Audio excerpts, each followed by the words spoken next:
Vous êtes nombreux à attendre ce nouveau numéro de votre rendez-vous de la semaine Info 7. Mesdames, Messieurs, bonsoir et bienvenue à tous. L'actualité de la semaine, nous allons décortiquer cette actualité avec le secrétaire général du Parti cher, Augustin Matata Ponyo, ancien Premier ministre de la République démocratique du Congo. Le parti LGD, leadership, la gouvernance pour le développement. Franklin Chamala, c'est notre invité de la semaine. Bonsoir. Bonsoir Madame Noïla. Et comment vous allez? Comme vous le constatez, je me porte bien, comme un charme. Aux couleurs du LGD, votre parti politique? Oui, c'est notre parti, notre choix, un choix que nous assumons de jour comme de nuit. Un choix que vous assumez? Oui, logé à l'opposition politique. Est-ce que c'est important de le signaler, c'est un choix que vous assumez? Oui, parce que beaucoup n'assument pas leur choix. Beaucoup n'assument pas leur choix. Lorsque vous interrogez les faits aujourd'hui, les gouvernants actuels n'assument que les performances de leur choix politique. Parce que les contre-performances sont généralement rejetées sur les autres. On vous dit, ça ne marche pas parce que c'est les FCC. Ça ne marche pas parce que c'est une façon de se trouver l'excuse. Ça ne marche pas parce que c'est la M23. Ça ne marche pas parce que c'est la guerre d'Ukraine. C'est le Covid. Ils n'assument pas leur choix politique. Nous assumons. Mais lorsqu'on dit que ça ne marche pas parce qu'il y a eu Covid, est-ce que c'est pas vrai? Lorsqu'on parle de la guerre en Ukraine, bon, madame, la situation sécuritaire dans l'Est, c'est pas vrai? Mais madame, on peut en parler si vous voulez. Nous allons en parler, mais je voulais rebondir par rapport à ce que vous avez dit. Je dis qu'il faut nuancer ces choses. Il faut nuancer ces choses. La Covid ou le Covid n'a pas affecté que la RDC. Le Covid ou la Covid n'a pas affecté que notre pays, la guerre à l'est de notre pays. Et tout le monde sait que c'est une guerre des convenances par moment. Des convenances? Mais c'est presque du business. C'est presque du business. C'est presque du business parce que les acteurs se connaissent. Ils sont dans un camp, ils traversent dans un autre demain. C'est compliqué, c'est presque du business qui se fait. Alors, donc, nous en parlerons quand vous voudrez, mais je dis que on ne peut pas ne pas assumer les performances et les contre-performances de ces choix politiques, de ce choix des politiques publiques, de ce choix des options politiques. On ne peut pas ne pas assumer. Nous assumons le nôtre. Franklin Chamala, vice-ministre honoraire du Plomb, oui, dans le gouvernement Matata, vous revenez fraîchement de l'intérieur de la RDC. Qu'est-ce que vous étiez parti chercher à l'intérieur de la RDC? Madame, ça relève de notre cuisine interne. Les partis politiques, la gouvernance des partis politiques, puisque les partis doivent avoir une représentation nationale, nous impose effectivement de nous assurer que les partis dans chacune des provinces se portent bien. Et donc ça rentre dans ces cadres-là. Nous n'en dirons pas plus parce que ça relève également de notre stratégie préparatoire pour les prochaines élections. Nous sommes de ceux qui avons souscrit à aller à ces élections malgré les tripatouillages ouverts qui est fait par les gouvernants actuels avec sa CENI. Nous avons résolu d'y aller parce que ils feront, nous déferons. Ah bon? Ah oui. Vous êtes déterminé? Mais ils feront leur lit et nous les aiderons à les défaire. Ah voilà. Votre parti politique LGD a fait sa sortie officielle il n'y a pas très longtemps. Aujourd'hui, les 3 mai passés, de l'année 2022. Oui, c'est clôturé à Chebeuze, les congrès fondateurs de notre parti. Et aujourd'hui, vous êtes dans combien de provinces? Parce que là, vous êtes vraiment en train de vous préparer pour les processus électoraux, les élections de 2023. Je vous informe que nous allons totaliser et célébrer d'ailleurs l'an 1 de notre existence dans un mois simplement. Donc le 3 mai prochain, ce parti-là totalise une année grâce à Dieu. Avec combien de représentations? Oh là là, mais vous savez, ce parti-là, il a existé avant d'exister.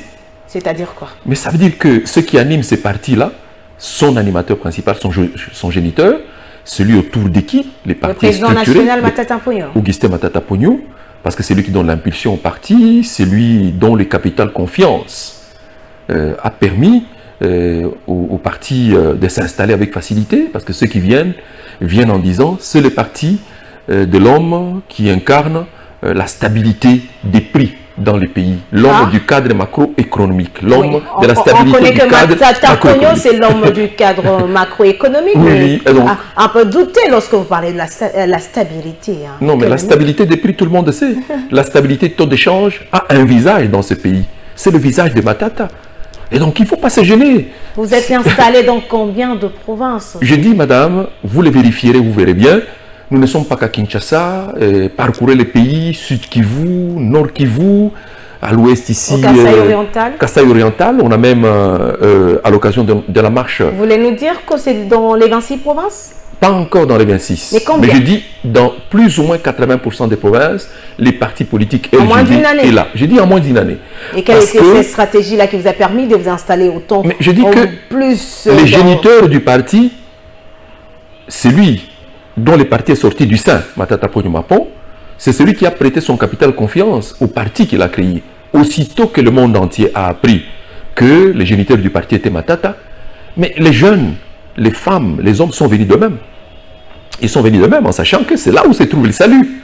C'est le parti qui promeut. Vous êtes sûr? Mais justement, le salut pour les pays se trouve là-bas. Vous pensez que la population qui est en train de vous suivre maintenant est d'accord avec ce que vous Madame, c'est le parti qui promeut la gouvernance et les leaderships de qualité, parce que c'est ça qui manque au pays, en vue de rétablir ces pays sur la trajectoire du développement, parce que nous en sommes sortis. Développement? Oui. Vous parlez de développement. Matata Ponyo qui a géré aux côtés de l'ancien président Joseph Kabila Kabange. Mais madame, vous voulez que je vous rappelle que ces pays-là n'avaient qu'un budget de 4 milliards de dollars contre celui de 16 milliards qui est vanté, n'est-ce pas?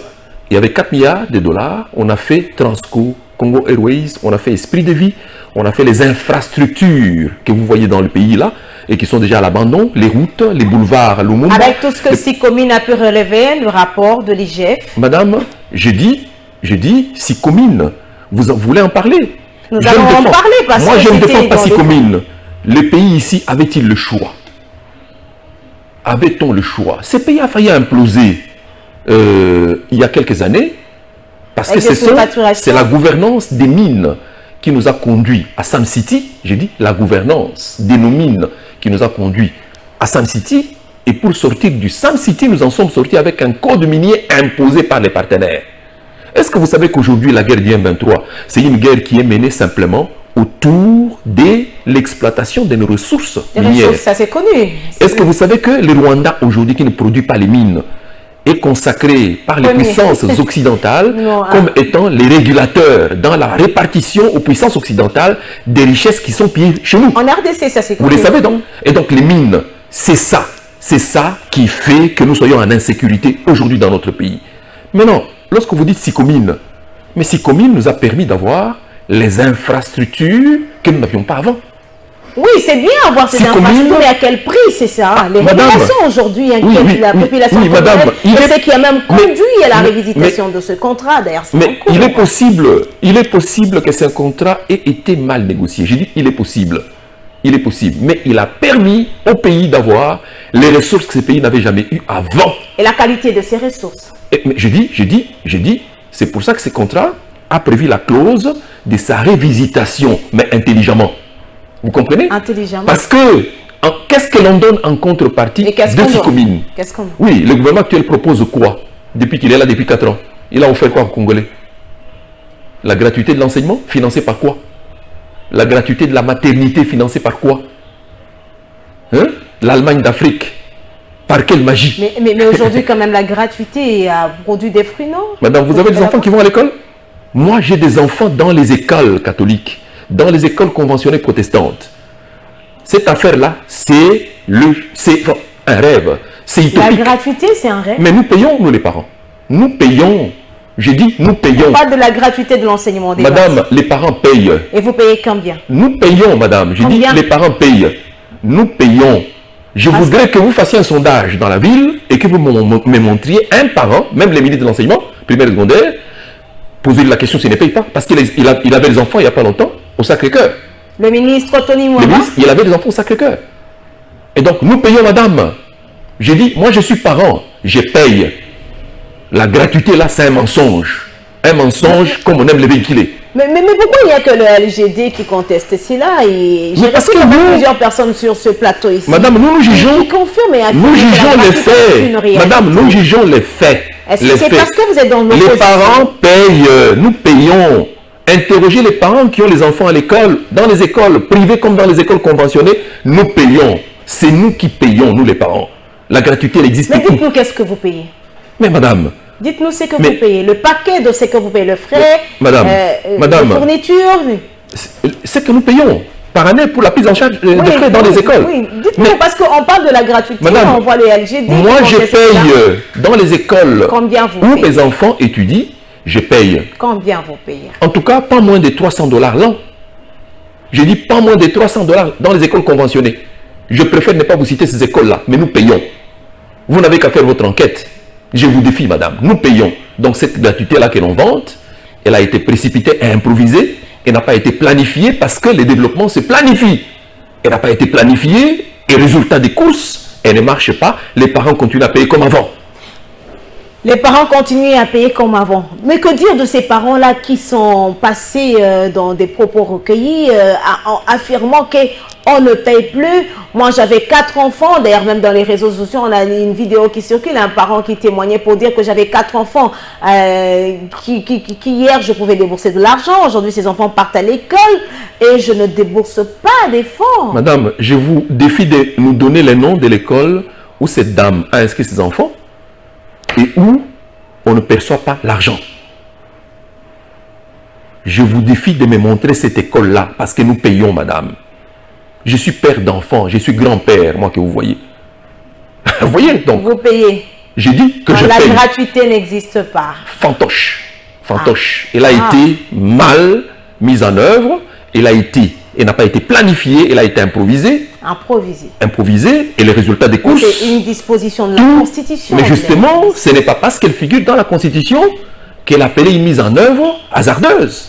Il fallait penser, il fallait planifier. C'est ce qui a manqué à nos gouvernants actuels. Ils sont toujours pressés. Ils sont toujours pressés. Pourquoi vous insistez tant? Ils sont toujours pressés. Mais madame, vous savez, la stabilité des prix et les développements d'ailleurs en général ne se décrètent pas comme ça. Ils se planifient autour d'une vision claire. Une vision, ça veut dire des ambitions qu'on a pour sa nation, des ambitions. Le régime Tshisekedi n'a pas d'ambition. Bon, je vais vérifier avec vous. Des ambitions autour desquelles on mobilise sa population, on mobilise son énergie, ses finances, son intelligence pour la réalisation des objectifs, de la vision. C'est ce qui s'est passé dans tous les pays qui se sont développés et c'est cela qui devait se passer chez nous. Bon, on a demandé au chef de l'État de nous dire quelle était sa vision pour le pays. Il a dit qu'il voulait faire de ce pays l'Allemagne de l'Afrique. Nous avons applaudi. Vivre en Allemagne, qui ne peut pas vouloir? Mais est-ce que ça s'est fait en un jour? Mais non, nous avons voulu savoir... Est-ce que c'est en 5 ans que Tshisekedi devait le faire? Mais il devait au moins nous dire autour de quelles actions il voulait transformer la RDC en Allemagne d'Afrique. Ça n'a pas été dit. Mais peut-être que c'est en cours avec le projet 145 territoires. Ce projet-là, il est puisé, c'est un extrait du PNSD. Ça n'a pas été inventé ici. C'est un extrait du plan national stratégique du développement qui a été laissé au gouvernement qui ont suivi par le gouvernement Matata. C'est un extrait du PNSD. Mais nous sommes dans la continuité. Mais il faut le dire. Il ne faut pas dire que... un problème si ça non, mais justement, il ne faut pas dire que ça, c'est une création des gouvernements actuels. Ils l'ont puisé du PNSD. Ils doivent apprendre à le dire à notre peuple. Sinon, ils font les plagiats. Donc, on dit... Ce n'est pas leur invention. Dire qu'ils sont en train de nous mentir. On est en train de mentir. Je parle de la sincérité de la vérité quand on met en œuvre un projet. Ce projet est puisé du PNSD. Et le PNSD, c'est une conception du gouvernement Matata sous Kabila. Ça, c'est la vérité. Mais non, les développements de 145 territoires, vous avez appris que ça patauge aussi. Parce que tout ceci n'a pas été bien pensé. Sinon, dites-moi, pourquoi est-ce que le président du Sénat, à l'occasion de la rentrée parlementaire, en a-t-il fait le point de mire de son adresse au sénateur? Oui, il dit qu'il en appelle à l'accélération et à la bonne gouvernance de ces plans-là, parce que ces plans-là peinent à prendre corps. 500 millions de dollars décaissés déjà, mais et l'autre côté. Madame, Messieurs, prenons à présent ce premier dossier de notre rendez-vous de la semaine, le dossier qui va nous permettre de parler du social du peuple congolais.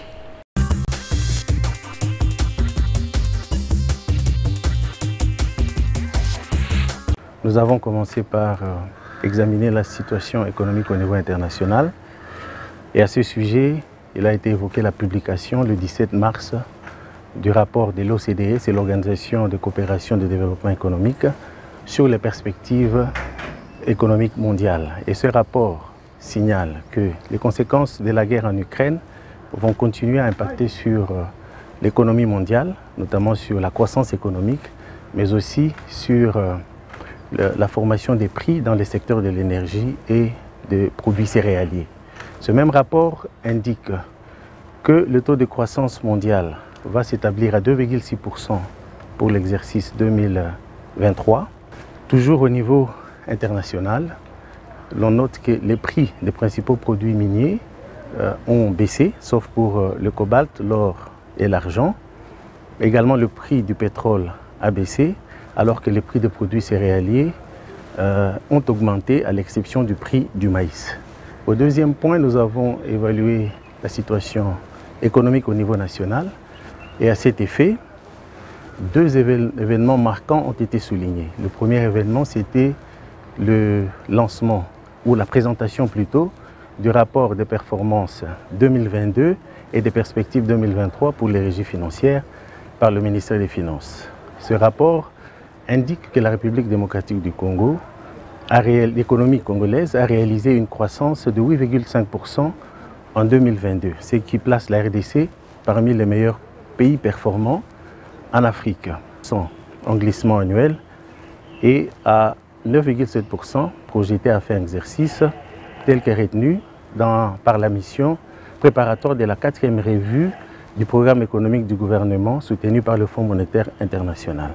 En ce qui concerne les principaux indicateurs économiques, le taux d'échange pour le franc congolais a accusé à l'indicatif une stabilité relative avec le franc congolais qui s'est échangé au 17 mars à un taux de 31,99 contre le dollar américain. Et au marché parallèle, on a noté une légère dépréciation à hauteur de 0,35% avec un taux d'échange de 2313,1 francs congolais contre le dollar américain. Non à la corruption, non à la manipulation de la justice congolaise. C'est en ces termes que les activistes du mouvement citoyen Filimbi sont venus dénoncer le procès qui a eu lieu ce jour au tripé de la Gombe entre les avocats de l'homme d'affaires Dan Gertler et ceux du porte-parole de l'ONG Le Congo n'est pas à vendre, messieurs Jean-Claude Poutou, poursuivi en justice par Dan Gertler pour avoir défendu les intérêts du pays. De manière citoyenne, la population s'est mobilisée justement pour dénoncer cette audience de la honte. Vous le savez, le citoyen Dan Gertler, le sujet israélien homme d'affaires, avait porté une situation directe contre le Ressources Matters et Jean-Claude Poutou, qui est le porte-parole du Congo n'est pas à vendre, qui est une grande coalition des organisations congolaises qui milite contre la corruption dans le secteur des ressources naturelles.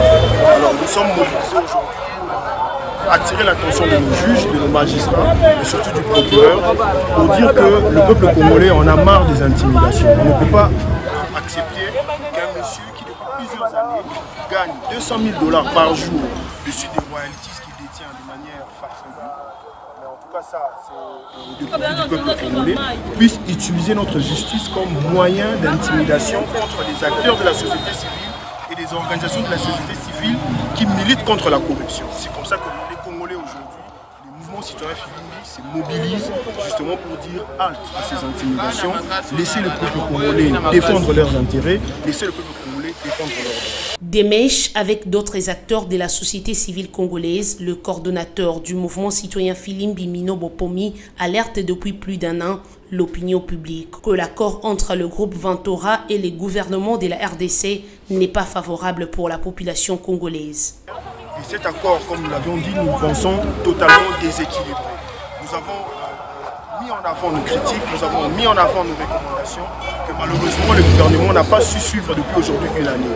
Nous revenons encore sur ça pour dire cet accord qui va vraiment au désavantage des Congolais devait être revu, devait être renégocié, de sorte que ces Congolais qui sont victimes puissent quand même être réparés dans leur temps.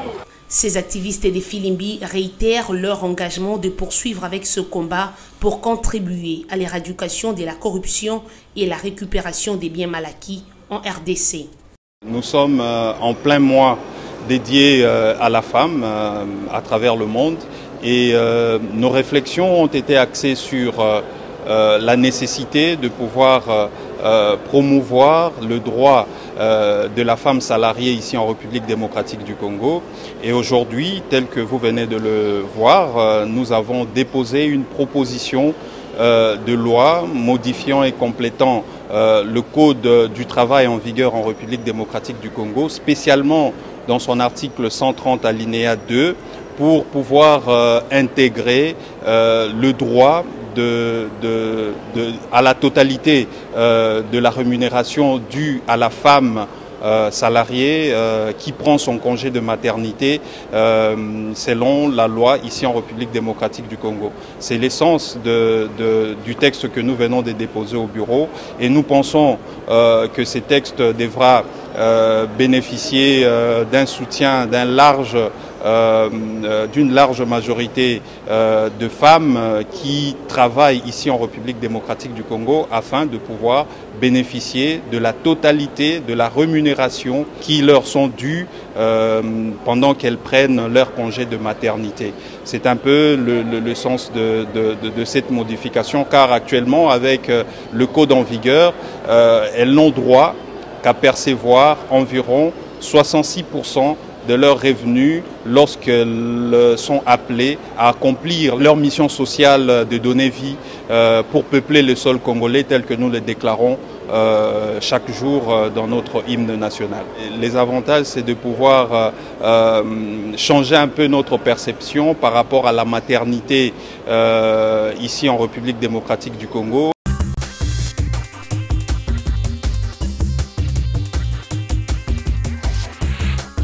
Vous avez suivi un rapport qui affirme que la guerre en Ukraine va impacter l'économie mondiale.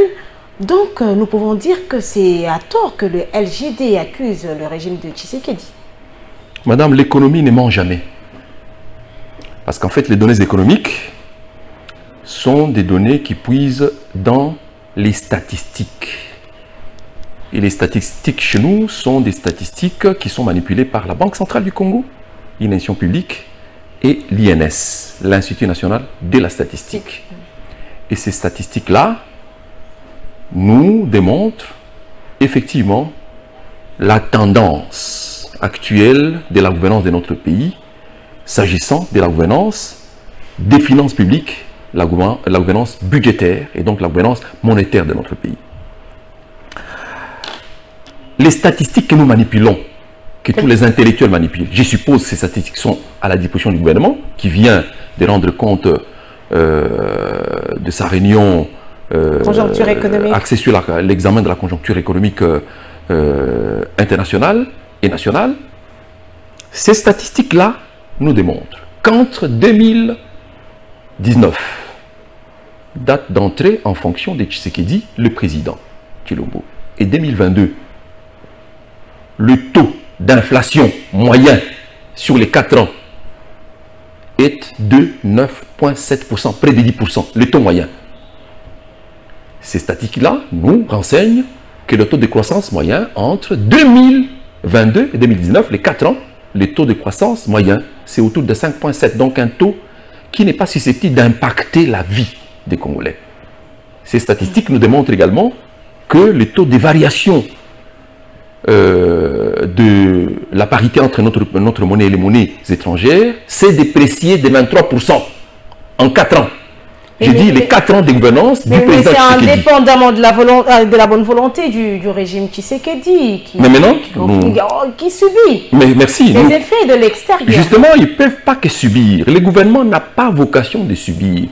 C'est vrai, notre économie est introvertie, mais le rôle du gouvernement, c'est d'inverser la tendance. Dites-nous quand Matata Mponyo est arrivé au gouvernement. En 4 ans de Matata et Kabila, Matata a trouvé combien et quand il est sorti, il a laissé en 4 ans, Ouais. entre 2012 et 2015, parce qu'il part en 2016, le taux d'inflation n'a pas dépassé les 1,4 en moyenne, les 1,4. Alors que celui-ci, en 4 ans, Mais parce qu'il y a Pour des pas raisons de la la guerre guerre, de l'Ukraine, mais on vous n'avait n'avez pas la pas, Covid-19. madame, nous avons connu des crises récurrentes. Nous avons connu la guerre avec la M23 dans ces pays.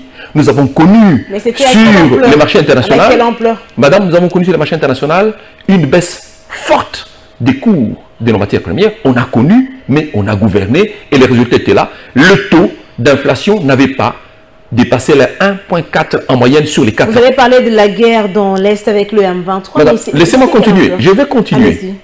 Je vais continuer. Mais, madame, le taux de croissance pendant ces 4 périodes, malgré la guerre nous imposée par l'M23, qui nous a coupé de tout l'Est, du poste frontalier de Bunagana, pendant près de 2 ans, le taux de croissance a été maintenu à plus de 8% en moyenne, alors que eux, ici, c'est 5,2%.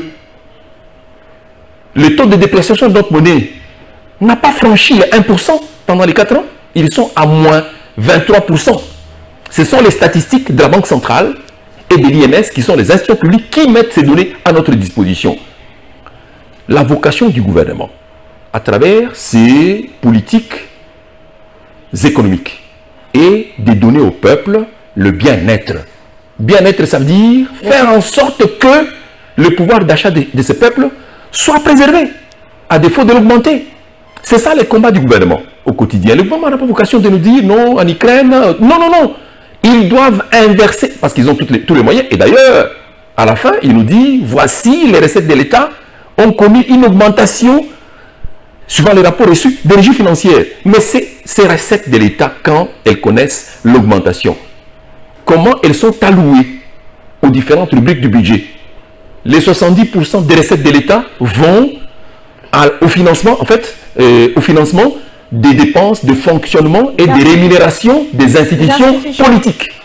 Institutions Ça n'a pas politiques. commencé avec Tshisekedi. Non, madame, tous ces temps. non, mais un instant, 70%. Ça n'a pas commencé avec Tshisekedi. Madame, un instant. Vous connaissez quelle était ma rémunération comme ministre? Moins de 6 500 000 francs congolais. Le ministre a aujourd'hui plus de 41 000 $. Moins de 6 millions. J'ai dit, moi, allez vérifier. La vérité. J'ai dit, allez vérifier au secrétaire général du gouvernement. Les ministres n'avaient pas plus de 10 millions de francs. Là, c'était en Les vice-ministres, 2019. oui. Non, Et entre 2012 et 2015. 2012 nos rémunérations, 2015. ma rémunération, parce que j'en parle, n'a pas franchi les 7 millions de francs. Et aujourd'hui, Ma dotation en carburant, c'était 350 000 francs congolais. les ministres touchent combien? Mais plus de 41 000 $. Donc Plus les de pays ici, 41 000 $. les députés sont en 21 000, vous avez appris vous avez suivi le débat. Oui, les 21 000, ministres, eux, ça divise un peu les États. Bref, non, madame, les réalités sont connues. Dans tous les cas, on ne peut pas mentir sur ces choses-là. C'est retraçable, n'est-ce pas? Ouais. Bref, les recettes tant vantées, les appuis budgétaires des partenaires sont alloués principalement aux dépenses liées à la consommation. Les dépenses en capital, c'est-à-dire les dépenses liées à l'investissement, n'ont pas d'espace budgétaire. Or, pour inverser la tendance, justement, par rapport à une économie qui est extravertie comme la nôtre, une économie dans laquelle la facture d'importation du riz, de tout, est élevée, inverser la tendance devait nécessiter effectivement de pouvoir relancer la production intérieure. Relancer la production intérieure, accroître la productivité agricole de notre pays, parce que nous importons tout à travers des stratégies comme les parcs agro-industriels de Bukangalonzo. Comme vous parlez de... D'ailleurs, j'allais arriver à Bukangalonzo. À travers les stratégies comme la relance de Daïtan. A produit pour le peuple congolais, parce que les peuples congolais veulent en savoir plus. Madame, voilà, vous parlez... La justice. Madame, vous parlez à quelqu'un qui a accompagné ces projets-là depuis sa naissance. Oui, mais dites-nous, vous êtes bien placé, dites-nous. Madame, Bukangalonzo, c'était un projet salutaire pour ces pays. Oui, s'il n'avait pas été applaudi. Mais madame, s'il n'avait pas été torpillé par les gouvernants actuels et leurs complices des gouvernements précédents, ces projets, ils donneraient... Mais je répète, madame, je vous regarde en face, je vous dis, madame, vous n'avez pas vu ici le point de vente où l'on vendait la farine produite par Bukangalonzo? Il n'y a que vous qui n'aviez pas vu. Nous avions vu ça, mais vous n'avez pas acheté combien de temps? Non, un instant, madame. Vous n'avez pas acheté. Personnellement, je n'ai pas acheté. Vous n'avez pas acheté parce que vous n'aimiez pas. Mais ceux qui ont acheté peuvent vous dire que c'était la production de qualité. Mais il a suffi que Matata Pogno, ma point, ce gouvernement, parte en 2015 ou en 2016, janvier, et on a mis la clé sur la paillasson. Non, mais... J'ai dit, on a fermé. Mais pourquoi Matata Ponyo ne veut pas se présenter devant la justice? Madame, vous dites qu'il ne veut pas se présenter. Ouais. Madame Matata... Vous parlez aujourd'hui d'un acharnement. Madame Matata... Vous avez, c'est dans ce que certains observateurs disent, vous avez appuyé sur toutes les batteries pour chercher à... Je suis en train de rire. Madame, je suis en train de rire. Parce que tous les Congolais sérieux, y compris les accusateurs de Matata, savent que, aussitôt qu'ils ont annoncé qu'ils voulaient avoir Matata ici pour répondre sur ce dossier-là, un dossier torpillé, un dossier, j'ai dit, tripatouillé, Matata était en Guinée, il était en train de conseiller un chef d'État là-bas. Il est revenu. Il a demandé ici. de revenir au pays. Il n'a pas demandé, il est revenu de lui-même. Oui. Il est revenu. Pour répondre, pour aller. Je dis, il est revenu ici, en plein jour. Malgré le fait que beaucoup l'appelaient pour lui dire, ne revenez pas, on va vous arrêter. Il a dit, je reviens, j'assume. On parle d'une mascarade, cette histoire, parce que les Congolais quand même connaissent comment... La mascarade, c'était à quel niveau? Parce qu'il a demandé lui-même de revenir. Non, mais il est revenu. Il a comparu. Oui, donc après, on peut parler d'un acharnement. Madame, il a comparu. Vous ne savez pas, il a comparu. Oui, il a comparu, mais aujourd'hui, on parle d'un acharnement. Mais c'est un acharnement parce que ceux qui l'ont appelé n'avaient pas qualité pour le mettre en cause. Mais il est quand même venu, il a comparu. Il a comparu. Madame, il a comparu, les archives sont là. Il a comparu, il a été entendu. N'est-ce pas? Il a été entendu. La Cour constitutionnelle qu'il a entendu a rendu un arrêt. Vous avez cet arrêt, l'arrêt 001, où elle se déclare elle-même incompétente. Oui, on sait. Et puis vous savez la suite. On parle des cartes qui ont été jouées. Non, madame, les cartes ont été jouées par qui et à quel moment? Par le LGD et son président. Vous voulez dire que l'LGD est beaucoup plus puissant que le pouvoir qui gère l'armée, la police nationale et les services de sécurité? Vous avez en place un gouvernement qui gère tous les tribunaux, les cours des tribunaux, qui gère les trésors publics, qui gèrent tout. Et vous voulez dire que nous, là, moi, Franklin Tiamala et Matata Ponyo, nous sommes beaucoup plus puissants que... Les Congolais veulent savoir plus sur... La vérité a triomphé. De Bukanga Lonzo. Mais, madame, vous n'avez jamais été à Bukanga Lonzo. Si vous voulez que je vous y amène, je vais vous y amener. Encore qu'il faille que le pouvoir actuel accepte que nous puissions y entrer. Le projet était bien parti. Oui, c'était les investissements, oui, mais qui a arrêté la production de ce projet? Ce n'est pas Matata. Matata a laissé en place... Répondez-vous alors à ceux-là qui pensent que l'argent a été détourné? Ces gens-là n'ont jamais démontré par qui cet argent a été détourné, parce que l'argent, dans tous les cas, l'argent n'était pas géré par Matata. Ouais. L'argent est géré par l'entreprise sud-africaine qui était recrutée par le gouvernement afin de pouvoir monter ces projets-là. Et je peux vous assurer que l'argent était géré conséquemment. Parce que si ce n'était pas le cas, M. Gobler... Vous n'avez pas peur d'être contredit? Madame, un instant, si ce n'était pas le cas, M. Gobler, le patron de cette entreprise sud-africaine, n'aurait pas été sollicité ici pour aller dupliquer Bukanga Lonzo en Ngandajika.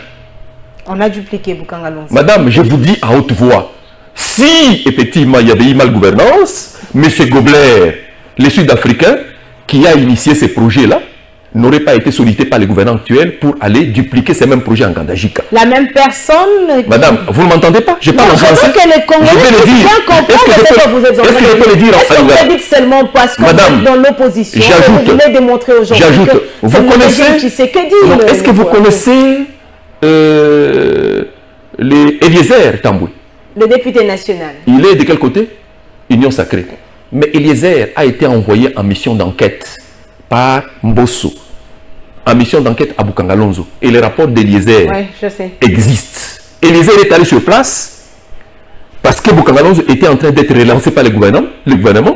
Mais très vite, ils se sont dit, si ce projet est relancé comme ça, on va dire que nous l'avions arrêté à dessein pour créditer l'échec du projet à Matata.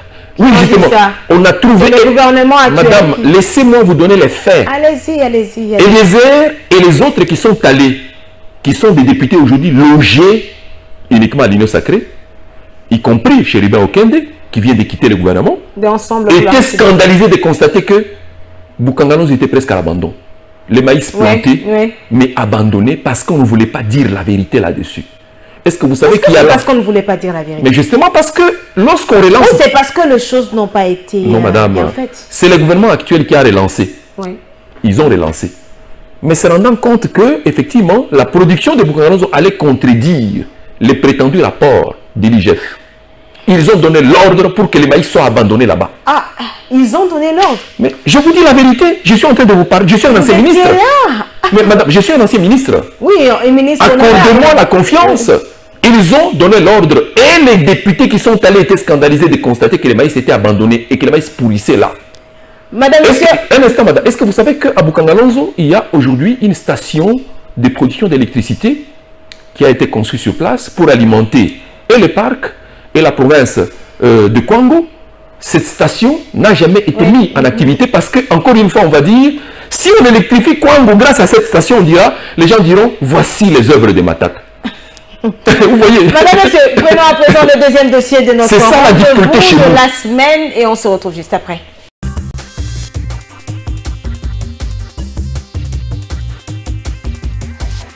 Cette plénière était consacrée à l'examen et adoption du projet de calendrier de travaux de la session ordinaire de mars 2023 et à la répartition des matières en commission. Dans son speech, le speaker de la Chambre basse du Parlement a fait savoir à la représentation nationale qu'au cours de cette session, lors du contrôle parlementaire, les élus nationaux vont auditer tous les contrats miniers conclus avec les partenaires dans le contrat chinois. Au cours de cette session, des contrats signés entre l'État congolais et certains partenaires feront l'objet de contrôles parlementaires, tels que le contrat chinois et tant d'autres. Je voulais que vous reteniez ça, que dans les jours à venir, nous allons nous investir. Devant la représentation nationale, le député national Singhi Pouloulou a plaidé pour l'inscription de la proposition de loi sur la congolité lors des matières de cette session. Aujourd'hui, c'est un grand jour où les députés nationaux, compte tenu des réalités vécues ces derniers moments, tout le monde a demandé que cette loi soit alignée. Et ici, je vous annonce que demain, je vais déposer l'accusé de réception de cette loi, afin que la loi soit mise en débat à l'Assemblée nationale. Encore une fois, errer les Congolais des pères et des mères, car la présidence de la République leur appartient. Vous autres, contentez-vous des postes qu'on peut vous donner. Au chapitre des matières non législatives, le projet de calendrier prévoit 8 matières, entre autres l'examen des rapports annuels d'activité de la CENI, de la CNDH, du CESAC, ainsi que le rapport synthèse des rapports des vacances parlementaires pour la période du 16 décembre 2022 au 14 mars 2023. Après réaménagement de l'équipe gouvernementale par le président de la République ce jeudi, le Premier ministre Jean-Michel Sama Lukonde est maintenu comme chef de l'exécutif. Signalons l'intégration dans ce nouveau gouvernement de certains acteurs tels que Jean-Pierre Bemba, nommé vice-premier ministre, ministre de la Défense, Vital Kamerhe, vice-premier ministre, ministre de l'Économie, Peter Kazadi, vice-premier ministre, ministre de l'Intérieur.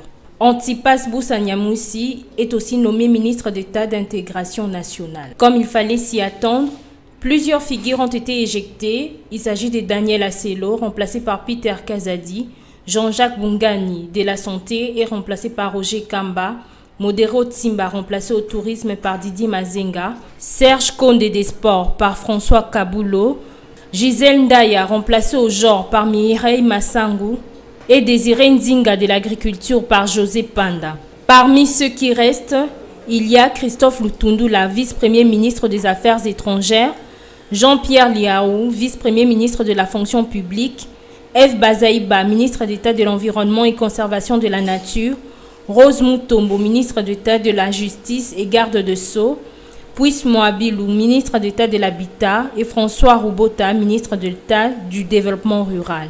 Mais aussi Tony Mwaba reste à l'EPST, Moïdo Nzangi à l'ESU, Didier Boudimbo aux hydrocarbures, Augustin Kibassa au pétentique, Molendo Sakombi aux affaires foncières, Jean-Lucien Boussa au commerce extérieur, Patrick Mouyaya à la communication et médias, et ainsi que les autres. Il s'y est de noter que sur 57 membres qui composaient les gouvernements Sama 2 figurent 16 femmes, soit 28%. Une légère hausse par rapport aux précédents qui n'ont compté que 15.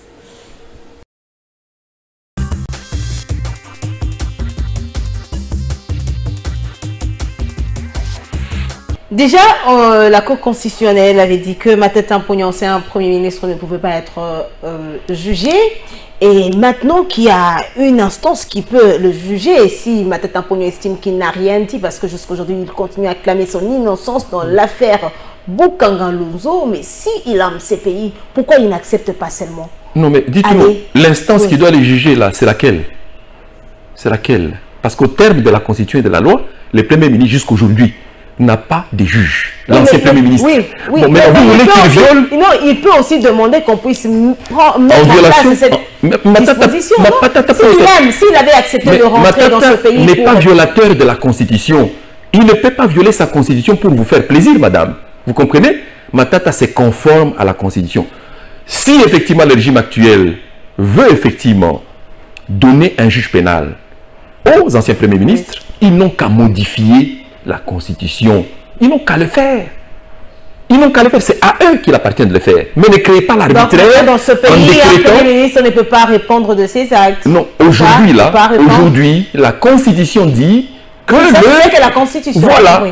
Et comme nous sommes dans un état de droit, il n'y a rien qui soit au-dessus de la loi. Alors, vous connaissez que l'état de droit est en marche. Mais parce que c'est dit dans la Constitution que la RDC, c'est un état de droit. C'est la Constitution qui le dit. Même si nos droits sont violés tous les jours par le régime en place. Qu'est-ce qu'on a violé? Mais madame, nous avons marché pour appuyer nos enfants des FARDC, nos frères et sœurs qui sont au front et qui meurent pour l'intégrité territoriale. Cette marche organisée Matata Ponyo, Martin Fayoulou, Ensemble pour la République. Mais madame, nous avons marché uniquement pour cette cause noble. Mais arrivé sur la 10e rue, dont le boulevard a été privatisé par un parti politique, nous avons été caillassés. Les jeunes qui étaient attroupés là-bas, par ces partis politiques-là, ont sorti les gourdins. C'est pas votre jeu. Pour quel intérêt l'aurions-nous fait? Parce que la police était là. La police a remarquablement et très respectueusement encadré cette marche-là. Salut au général Kassongo. Mais arrivé là, nous avons trouvé des gens bien connus, et ce n'est pas la première fois, attroupés là-bas uniquement pour s'attaquer à nous. Il n'était pas le seul.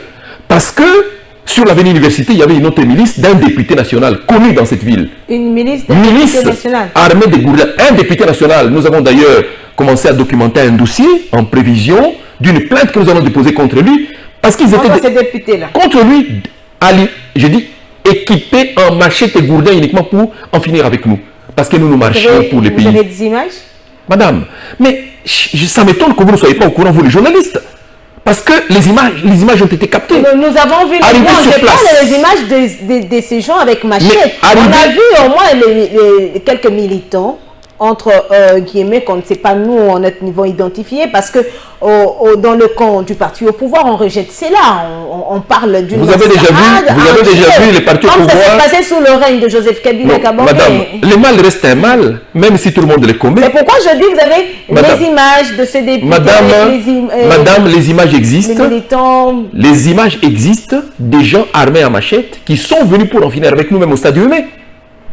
C'est réclamant, n'est-ce pas, d'appartenir à un groupe G quelconque qui appartient à un député national célèbre, connu dans la ville.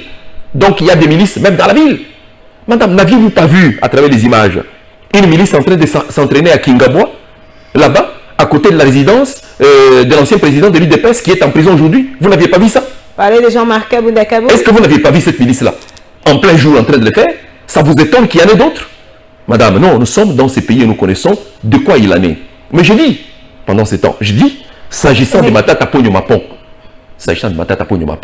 Matata est serein, l'homme à la cravate, l'homme de la rigueur, l'homme de la stabilité des prix. C'est comme ça qu'il nous a dit que la cravate rouge la stabilité des prix symbolise la rigueur. L'homme de la stabilité des prix. C'est que rejettent certains Congolais. Oh madame, si vous voulez apprendre les secrets de la stabilité des prix, ne vous gênez pas. Passez au RGD, passez chez Matata. Nous avons une école, une véritable école, du leadership qui forme les jeunes gens à ces valeurs-là. Et donc, la stabilité des prix... Matata Ponyo a géré avec l'ancien président. Pourquoi tout ce qu'il veut donner aux Congolais aujourd'hui, il ne l'a pas donné en son temps-là? Madame, un instant. Matata Ponyo vous a donné les avions ceux qui sont là disaient ce sont les avions d'occasion. Congo Airways. N'est-ce pas? Matata a assumé, il dit, je n'ai acheté que les avions d'occasion parce que je n'avais que la possibilité de payer ces actions-là, ces avions-là. Mais ils sont arrivés, depuis qu'ils sont arrivés, ils ont acheté combien d'avions d'occasion? Ne fût-ce que les avions d'occasion. Ils en ont acheté combien? Avec 16 milliards de dollars. Matata avec 4 milliards a acheté les avions d'occasion. Bien au contraire, avec leurs 16 milliards. Les avions viennent. Madame, laissez-moi finir. Avec leurs 16 milliards là, hein, épouvantail, ils ont tué Congo Airways. Avec les 16 milliards, les fonctionnaires aujourd'hui, quand même, ont fait un. Mais ils sont impayés. Un ouf de soulagement. Madame, ils sont impayés. Les fonctionnaires. Madame, l'économie ne trompe jamais. Les fonctionnaires sont Madame, impayés. à la maison, lorsque les salaires du parent augmentent, les enfants les sentent. Les parents n'ont pas besoin de dire non, on a augmenté mon salaire. Mais posez la question aux Congolais.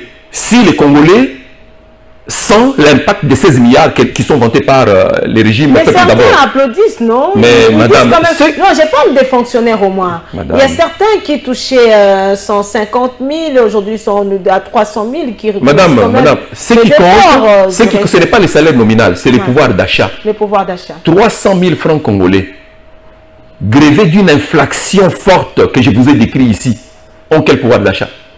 Les sacs de riz qui se vendaient à 30 000 francs est à 150 000 francs congolais. Dites-moi, madame, les pouvoirs... En fait, l'inflation, là, c'est comme une sorte d'impôt. Impôt illicite que le pouvoir actuel est en train de faire payer au peuple congolais. Après avoir payé la rame, nous payons maintenant les prix de l'indiscipline dans la gouvernance des finances publiques. L'indiscipline. L'indiscipline qui a pour conséquence la hausse des prix et la flambée des prix sur le marché. Mais l'indiscipline, effectivement, madame. L'indiscipline... Je vous ai dit ici qu'il y a une indiscipline qui caractérise ce gouvernement. Dans la gestion de finances publiques, on paye n'importe qui, n'importe quoi. On paye parfois les créances fictives des sociétaires, du pouvoir en place. Mais madame, les millions qui sortent, les millions qui sortent et qui sont décrits, on vous dit tel conseil a pris des millions, tel autre. Ils les prennent comment? Ils les prennent comment, madame? Ils les prennent comment? La planche à billets qui tourne là, qui tourne chaque jour là, on la fait tourner pourquoi? Madame, on dirait que vous ne vivez pas dans ce pays. Devant l'hôtel de ville a signé un arrêté décrétant les nouveaux tarifs du transport en commun. Mais c'est devant l'hôtel de ville, quand vous allez, où les chauffeurs de taxi, moi je parle de taxi-bus par moment, ils sont là, ils vous appellent, ils vous disent non, Delvaux 3 000 francs. Ils paient 4 000 francs devant l'hôtel de ville qui a signé l'arrêté qui décrète les prix du transport urbain. On défie l'État à ce point. Si on doit parler de prix, ce n'est pas seulement avec le régime Tshisekedi. On a vu ça même avec lorsque Matata Mponyo est je vous ai donné les statistiques. Dites-nous. Je vous ai donné les statistiques. Depuis qu'il est là, oui. Il n'a rien fait pour le peuple congolais. Dites-moi, il a fait quoi? Vous avez le souvenir de quoi? Il a fait quoi? Je vous pose des questions. Parce que si Tshisekedi avait fait quelque chose, c'est à mon profit aussi, non? Oui. C'est mon président. C'est mon président. Le gouvernement actuel, c'est mon gouvernement également. J'ai tout intérêt à ce que ce gouvernement gouverne bien le pays pour que j'en sois bénéficiaire. Donc, ils n'ont rien fait. Mais ils ont fait quoi? Dites-moi, madame, vous là, vous êtes là, madame Noëlla, journaliste ici, à Congo Web, dites-moi, vous gardez de ces gouvernements quel souvenir? À part l'énoncé. Baisse de prix de billets. Où c'est? La conséquence a été laquelle? La conséquence, c'est la faillite des Congo Airways. Mais au moins, les gens peuvent voyager à moins. Ils voyagent où et quand? Parce que voyager est devenu un problème sérieux. Les prix ne se décrètent pas, madame. Les prix en économie résultent du rapport de force entre les forces du marché. On ne les décrète pas. Vous pouvez vous asseoir, comme j'ai entendu le Premier ministre dire, il faut relancer les contrôles économiques pour déboucher sur la baisse des prix. Les prix ne se décrètent pas dans une économie de marché. Dans une économie libérale, les prix découlent des forces du marché. Remaniement. Madame, est-ce qu'on s'est bien compris? On ne décrète pas les prix. On ne peut pas s'asseoir dans un bureau pour dire, dorénavant, les foufous, on les vendra à tel prix. Le pain à tel prix. Ça ne se passe pas comme ça. Remaniement du gouvernement Jean-Michel. J'espère que sur ça, on s'est entendu. Sama Lukonde 2 est là. Comment est-ce que vous avez accueilli cette nouvelle équipe composée de 57 personnes? Madame, en principe, je ne suis pas censé parler de ça parce que j'ai vu le ministre Sama Lukonde, le premier ministre Sama Lukonde, il était ministre des Sports sous Matata. Un très bon ministre des Sports. Mais devenu Premier ministre, je ne le reconnais plus. Qu'est-ce qui a changé? Mais, madame, il a fait quoi, Sama Lukonde? Il est assis là. Vraiment, j'ai dit, mais ça me montre quand même que tu as dirigé le ministère. Il ne fait rien. Il n'a fait rien. Il n'a rien fait. Il n'a rien fait. Mais madame, j'ai dit, en tout cas, j'allais dire personnel, mais j'ai dit, je ne sais pas. qu'est-ce que je dois lui souhaiter? Là, je suis en train de me poser quand même la question. Depuis que vous êtes là, finalement, on n'a rien fait. Il n'a rien fait, tel n'a rien fait. Mais laissez-moi finir, madame. Excusez-moi, vous allez continuer. Je me pose la question sur ces personnes-là qui applaudissent, qui reconnaissent quand même qu'il y a tel ministre qui a fait, comme certains qui reconnaissent que non, Michel Sama Lukonde a quand même fait quelque chose. Bon, madame, comment peut-on expliquer ça? Moi, je veux les débats. Je veux les débats sur ces plateaux, comme le disait le défunt Nyamwisi. Pas le Nyamwisi actuel, le frère du défunt Nyamwisi du MPR. Je veux les débats avec un responsable institutionnel sur les bilans du gouvernement actuel. Je ne veux pas les débats avec les gens qui ne connaissent aucun dossier. Un plateau spécial. Je veux un débat avec un responsable. Moi, je suis un responsable institutionnel. Vous comprenez? Je veux un débat responsable. Si vous connaissez dans les pays quelque chose de positif que le régime Tshisekedi a fait, vous n'avez qu'à me le présenter. J'ai dit, le régime Tshisekedi pendant 4 ans, madame, excusez-moi, à part le fait de nous avoir promis de faire l'Allemagne d'Afrique. Ah, c'est tout ce que vous avez retenu. Peuple d'abord, je n'ai plus rien vu. Plus rien vu, j'attends, je ne vois pas. J'ai vu que le chef de l'État a acheté quand même un avion pour lui-même. C'est tout ce que je retiens, c'est ça le bilan. Il a acheté un avion pour lui-même. Et quand il voyage dans cet avion-là, il voyage dans cet avion-là, madame, un instant, madame, je n'ai pas fini. Le chef de l'État nous a promis l'Allemagne d'Afrique. Et en termes d'Allemagne d'Afrique, il nous a quand même donné un avion qu'il a acheté pour lui-même. Un père de famille, n'est-ce pas, qui nous dit qu'il s'est enrichi, que le pays s'est enrichi, achète un avion pour lui-même. Il oublie d'acheter un avion pour Congo Airways. Nous pouvons l'applaudir. C'est mon chef, c'est mon président. Quand c'est bien fait, je dis c'est bien fait. Quand c'est mal fait, je dis aussi c'est mal fait, madame. Pourquoi vous ne pouvez pas contribuer en tant qu'opposant comme on le voit souvent? Mais la contribution pour nous, c'est ça. Nous en appelons à la bonne gouvernance, à la bonne allocation des ressources de l'État. Mais dites-nous d'abord cette nouvelle équipe. Maintenant, cette nouvelle équipe. J'ai noté l'entrée. On va l'entrée de Vital Kamerhe. Vital Kamerhe. On l'appelle les pacificateurs. C'est un ancien secrétaire général du PPRD. Il serait devenu aujourd'hui président de la République s'il était resté au PPRD. Ah, Vital Kamerhe, hein? Mais il était positionné comme dauphin de Kabila. Tout le monde le sait. Un homme efficace. Bon, il a créé son propre parti, UNC, qui se trouve être aussi l'une des forces principale de la majorité au pouvoir. Une des forces qui se trouve au centre de la majorité au pouvoir, c'est notamment l'UNC. Je vois Jean-Pierre Bemba, un ancien vice-président de la République, qui entre au gouvernement comme vice-premier ministre de la Défense. Dans un gouvernement conduit par le jeune Sama Lukonde. Je me dis, qu'est-ce qui se passe? Les vice-présidents ne se rappellent plus avoir été vice-président ou quoi? Il a vraiment rêvé à la baisse ses ambitions.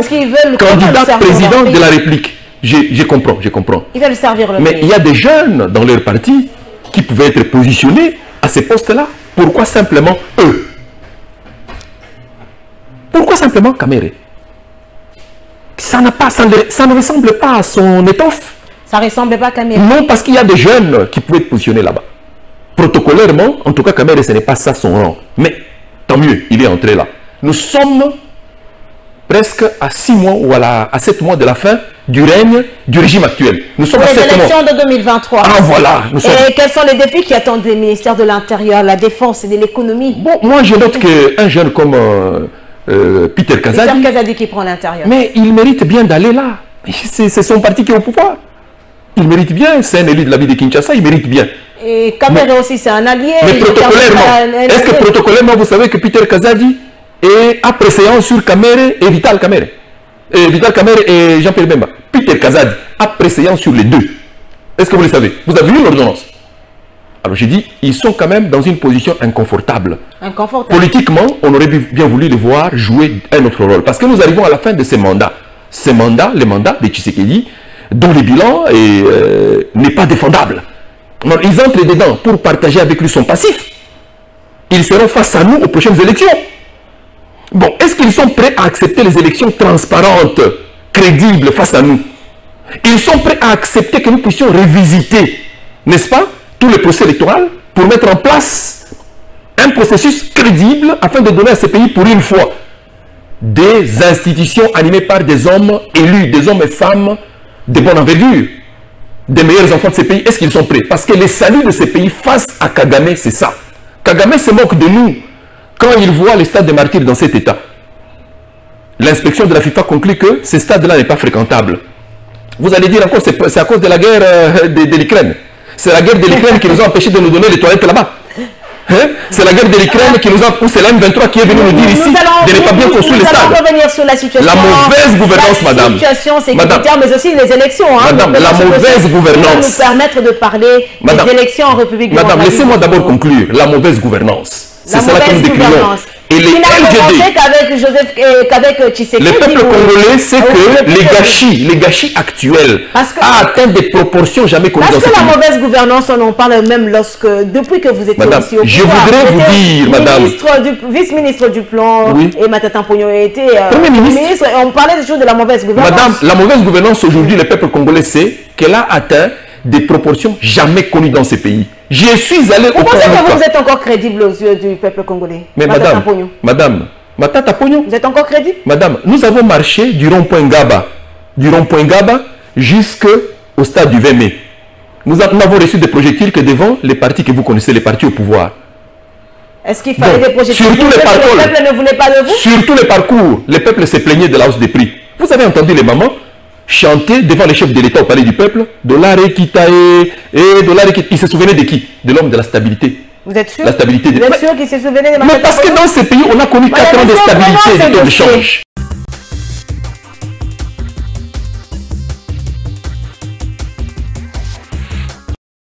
Hôtel Fadenhouse, c'est ici que Martin Fayoulou a échangé avec Jean-Pierre Raffarin, à la tête de la délégation de la Fondation des leaders pour la paix.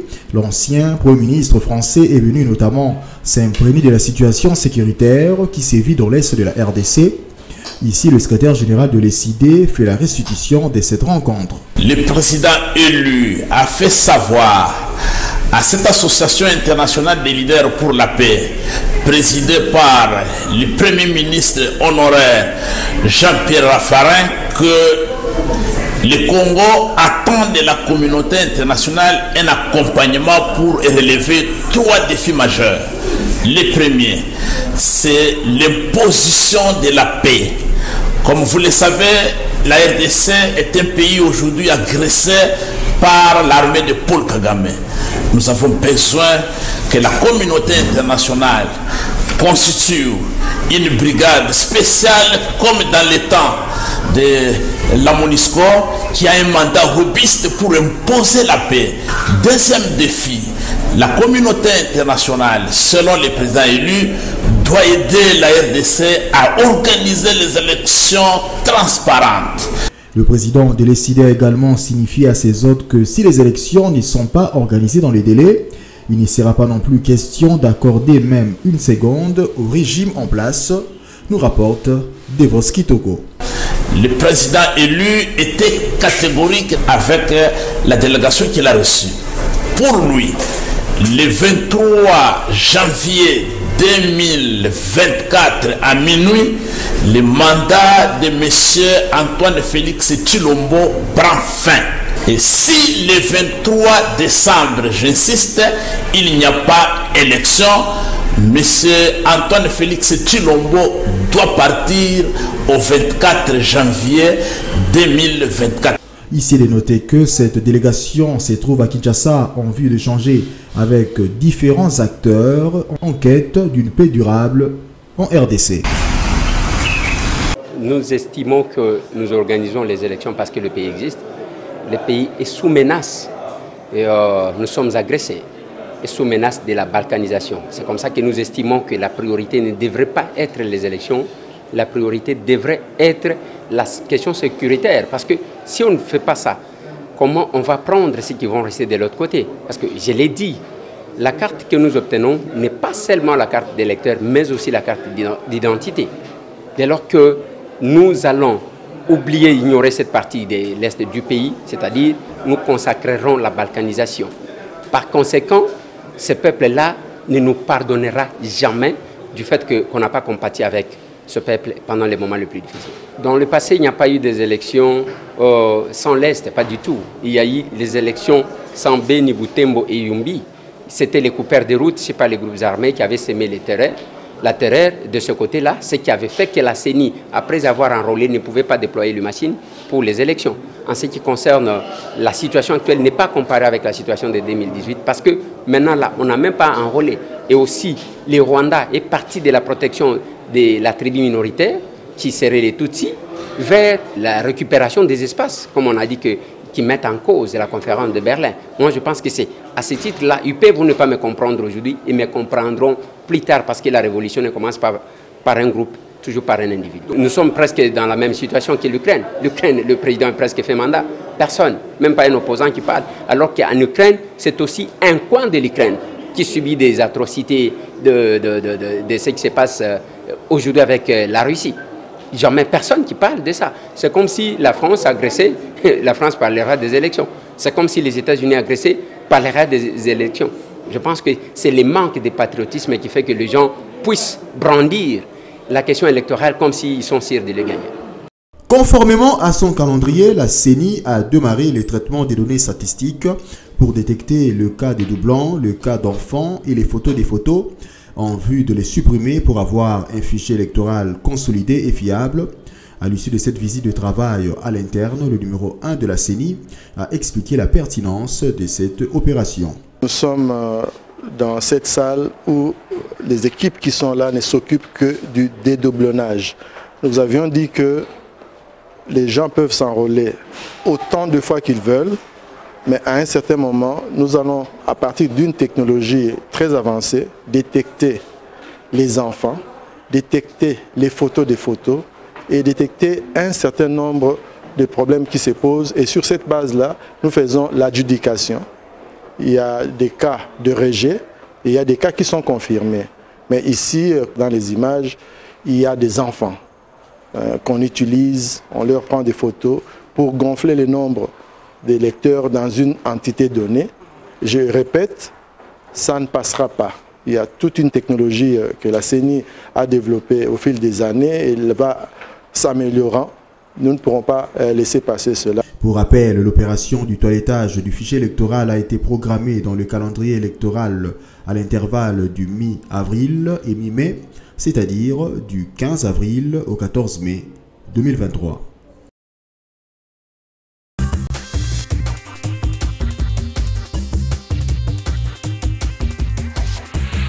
Le parti de Martin Fayulu, comme d'autres partis de l'opposition, exige des élections en décembre 2023 selon la constitution de l'ERDC. Élise Ntambwe, un député national, estime qu'à l'heure actuelle, la priorité ne doit pas être les élections. Votre réaction, secrétaire général du parti Cher Matata Mpogno. Madame, vous savez, comme je vous l'ai dit dans l'introduction, cette guerre, c'est une guerre des convenances. Lorsque la M23 déclenche cette guerre, elle a déclenché en disant que les accords qui avaient été conclus avec le gouvernement actuel n'ont pas été du tout respectés. C'est pour ça qu'ils ont déclenché cette guerre-là. Des propos qui ont été rejetés. Bon, on continue à rejeter. Mais d'accord, mais nous notons que c'était cela qui était mis en avant. Nous étions à Kinshasa, personne n'a jamais nié qu'ils étaient ici.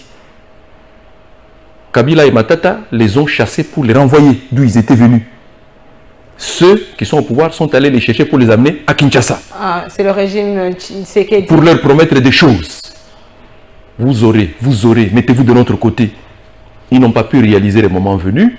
Ces hommes sont rentrés, ils ont repris les armes. Au parti au pouvoir. Madame, nous parlons mais ça passe dans l'opposition. Nous parlons des faits, nous parlons des choses qui sont dites et qui sont vérifiables. Bon, maintenant, il appartient au gouvernement actuel de pouvoir assumer, encore une fois, les contre-performances de ses choix, de ses options politiques. Les gouvernements Tshisekedi doivent assumer les performances, s'il y en a, mais aussi les contre-performances de ses choix politiques. Autant nous assumons les nôtres. La priorité pour la RDC à l'heure actuelle, élection ou sécurité? Madame, si les élections doivent se faire, ce sera pour donner à ces pays la force dans la légitimation de ces institutions. Vous avez entendu l'ancien président de la CENI nous dire que les institutions actuelles sont dépourvues de la légitimité démocratique. Pourquoi l'opposition... Vous avez entendu le président français qui est témoin à ces accords également, dont le premier témoin à ces accords, renchérir dans ces choses. Comme la cause de l'instabilité chez nous a toujours été le déficit de la légitimité démocratique, nous insistons pour que, pour une fois, nous puissions donner à ce pays un processus crédible, afin de donner à ces pays des institutions crédibles. Mais non, il est possible. La situation en Ukraine. Oui, il est possible que nous puissions convenir qu'à la suite de toutes les menaces qui pèsent à l'est de notre pays, nous puissions marquer un arrêt, évaluer ces processus, parce que ce processus électoral, il est grévé de beaucoup d'irrégularités. J'ai suivi le président Kadima en train d'en parler en disant... Avant de continuer, oui. Donc, vous êtes partant pour un dialogue? Non, madame. Il est convoqué? Je dis, il est possible... Si il est convoqué. Non, évaluer ces processus, ça veut dire échanger autour de la possibilité d'évaluer les processus, parce que c'est un projet qu'il faut évaluer. Et quand on évalue, on corrige les erreurs, madame. Quand on n'évalue pas pour valider tout. On évalue en disant, là, il y a les erreurs, là, il y a les erreurs, il faut corriger pour le bien du pays, parce que le pays nous appartient à nous et à eux. Pourquoi vous ne pouvez pas vous comporter comme l'opposition en Ukraine? Et qui a fait quoi? Qui est allé faire allégeance au pouvoir? Qui a mis de côté les divergences, mais qui s'investit pour l'intégrité de... Mais nous y travaillons, je vous ai dit que nous avons marché pour réclamer l'intégrité territoriale de notre pays. C'est nous qui dénonçons les Rwandais à haute voix. Mais nous avons été caillassés par les partis au pouvoir. Même en voulant... On met aussi de côté la question relative aux élections. Pourquoi nous le ferions? Parce que c'est constitutionnel. L'échéance constitutionnelle, c'est 2023. Maintenant, si nous devons... le député national qui l'a Madame, si nous devons effectivement nous passer de cette échéance, il faudra bien que les processus soient évalués, afin que nous puissions effectivement faire les ajustements nécessaires qui nous permettront, le moment venu, d'organiser des élections crédibles. Pas ces élections-ci... Qu'est-ce que vous reprochez à Denis Kadima? Mais madame, la carte d'électeur, je ne l'ai pas amenée. Beaucoup qui l'ont, beaucoup de nos membres, ont déjà une carte qui a perdu toutes ses mentions. Elle se dénature et se décolore. La carte est là déjà. Nous avons des membres qui l'ont gardée malheureusement en poche ou dans leur porte-monnaie et qui en sortent une carte devenue blanche. Mais la mienne aussi, elle est dans, dans le porte-monnaie. Madame, vous avez aussi suivi que les machines ici... qui parlons d'abord de la carte, la mienne est dans le porte-monnaie, mais elle n'a pas perdu. Madame, je vous parle de mes membres. Vous n'êtes pas membre de mon parti. Il n'y a que les membres du RGD. Y compris des membres, même de l'IDPS. Même des membres de l'IDPS ont déjà des cartes décolorées. Madame, des cartes décolorées. Mais non. Mais madame, cette carte-là, elle ne fera pas une année dans nos poches. Mais maintenant, Denis Kadima, peut-il nous dire comment les machines qui servent à enrôler et à identifier les Congolais se retrouvent aujourd'hui dans les maisons des particuliers? Non, mais on a mis la main sur la personne qui est les auteurs de cette histoire. Non, madame, on a mis la main sur les auteurs, n'est-ce pas, du forfait du Kassai, n'est-ce pas, du Kassai. Est-ce que vous savez combien il y en a aujourd'hui dans les maisons des particuliers, dans les provinces? Vous en avez? Non, madame, je pose la question. Est-ce que vous savez combien? Parce qu'il y en a déjà. On a mis la main sur celui-là parce qu'il y a eu accident. Il y a eu accident. Mais vous savez combien d'autres en ont? Parce que celui-là a eu, ça veut dire que nous supposons que beaucoup d'autres ont. Ce sont des députés proches du pouvoir qui ont eu cette machine. Ils doivent nous dire comment ils les ont eus. C'est ça l'insécurité par rapport au processus. Nous voulons nous assurer que nous ne serons pas bernés. Il faut corriger. Assurer tout le monde qu'il y aura un processus transparent. Mais il a dit depuis le début. Il a dit depuis le début. Mais il a fallu qu'il y ait simplement cet accident pour que nous puissions découvrir les secrets qu'il y avait dedans. Madame, qui connaît les coûts de ce procès électoral? Qui en connaît les coûts? Les budgets opérationnels n'est connu de personne. Donc, ils veulent fonctionner comme à la venue du pape. La venue du pape, on ne connaissait pas les budgets. Quand on a posé la question de la presse, les gouvernements ont dit non, nous ne connaissons pas, nous allons d'abord évaluer. Maintenant, les processus lui-même, on n'en connaît pas les coûts opérationnels. Alors que de tous les temps, madame, laissez-moi finir, madame, de tous les temps, le budget est connu des parties prenantes que nous sommes. Nous devons savoir ce que les élections coûtent au peuple congolais. On ne connaît pas. On est en train d'y fourrer tout l'argent. On y met l'argent et puis le moment venu on dira ça nous a coûté 2 milliards de dollars. Parce que ces gouvernements nous habituent, ils nous ont habitués au fait accompli. au fait accompli. Nous disons, nous devons connaître les budgets opérationnels de ce processus. Aux échanges que la CENI organise avec notre les parti y participe. Oui, notre parti y participe. Ces questions sont posées. Répond à toutes les questions. Non, madame, ces questions ont été posées tout le temps par nos délégués. Elles demeurent sans réponse. Et maintenant, les élections en 2023. Nous vous avons vu Matata Pogno, Ensemble pour la République de Moïse Katumbi, Martin Fayoulou, Denis Mukwege. Est-ce que c'est parti pour une alliance? Madame, laissez-nous cuisiner en interne. Nous cuisinons. Les moments venus, vous connaîtrez la bombe que nous réservons. Ah, vous réservez une bombe? Mais la bombe est en téléchargement. Ah bon? Oui, oui, Satan 3. Satan 3. Oui, oui. Martin Fayoulou, Denis Mukwege, Ensemble pour la République. Le défi est important. Le peuple congolais nous dit de mettre de côté ce régime d'improvisation pour lui donner pour une fois un gouvernement qui soit crédible. Et donc, j'ai dit, madame, que nous serons à la hauteur de ces défis et nous cuisinons dans la discrétion la plus totale. Vous avez parlé de Matata Pogno, n'est-ce pas? L'homme dont le visage appelle la stabilité des prix. L'homme de la rigueur. Ce visage est rejeté par certains Congolais. Mais c'est normal, nous sommes en démocratie. Il ne peut pas être aimé par tout le monde. N'est-ce pas? Mais la majorité des gens qui comprennent, n'est-ce pas? Parce que là, nous sommes dans une coalition de l'intelligence et de l'esprit. La coalition que vous avez vue là, c'est une coalition de l'intelligence, où les choses sont programmées. Et donc... Même Martin Fayoulou qui avait réclamé, qui voulait voir clair dans le dossier Bukanga. Mais il a compris, il a accédé, tous ont accédé au dossier et ont compris que c'était un épouvantail. Parce que c'est un jeu là qui se passe comme ça. Il n'y a pas de jeu, madame, ces gens-là sont crédibles, c'est des hommes instruits. Martin, c'est un homme instruit. Martin est un homme instruit, donc laissez de côté ces convenances-là. Ces choses-là, on les dit. Vous êtes prêt, le LGD, à soutenir un autre candidat parce que Matata Pogno, c'est votre candidat pour les élections. Madame, laissez-nous cuisiner les moments où vous connaîtrez. Nous voulons savoir, est-ce que vous êtes prêt à soutenir un autre candidat? Laissez-nous cuisiner. Matata Pogno. Laissez notre coalition cuisiner dans sa discrétion. Les moments venus, vous connaîtrez l'homme qui va porter les espoirs du peuple face au candidat de l'union que vous connaissez. C'est parti aussi avec le FCC de Joseph Kabila Kabange? Jusqu'ici, il n'y a pas encore de passerelles, mais je pense que le moment venu, peut-être que ces passerelles, des communications et des communions pourront être jetées. Est-ce que vous envisagez déjà ce rapprochement? Madame, rien n'est impossible en politique. La politique, c'est un domaine où les ajustements se font à chaque moment. Qui sait si demain d'autres partenaires que les FCC pourront également se joindre à nous.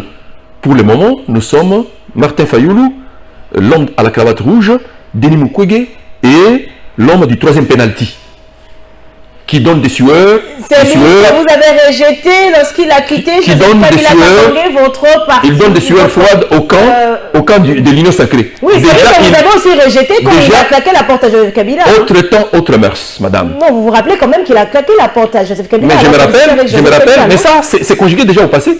Ah, au passé. Mais vous êtes plus dupe, vous êtes ici, nous commentons l'actualité. N'est-ce pas? L'actualité, c'est qu'aujourd'hui, là, nous apercevons que les alliés d'hier... Mais le peuple congolais n'oublie pas. Hein? Madame, les alliés d'hier... Le peuple congolais n'oublie pas. De l'homme du troisième penalty deviennent ses ennemis.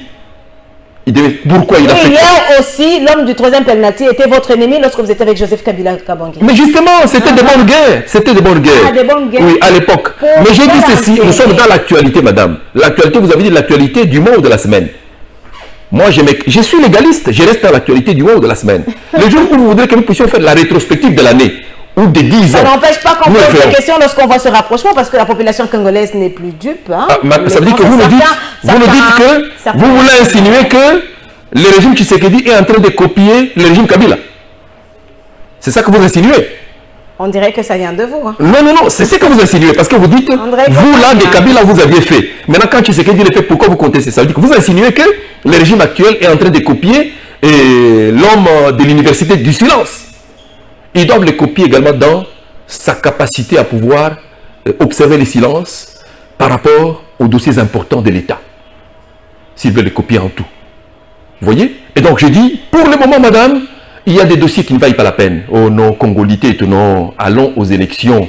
Allons aux élections, même si ces élections sont différées d'une année. Mais prenons d'abord ce dossier, on se retrouve juste après, madame et messieurs.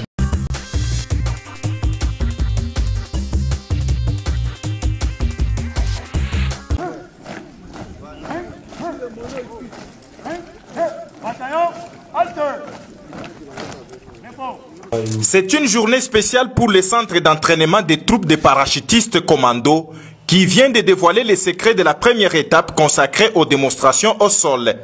C'est là après 18 mois de formation à la base Lumoué. Grâce à la volonté du commandant suprême, Félix Antoine Tshisekedi Tshilombo, qui veut faire de l'armée une armée modernisée, apte à faire face à toutes sortes d'éventualités. Voici la preuve.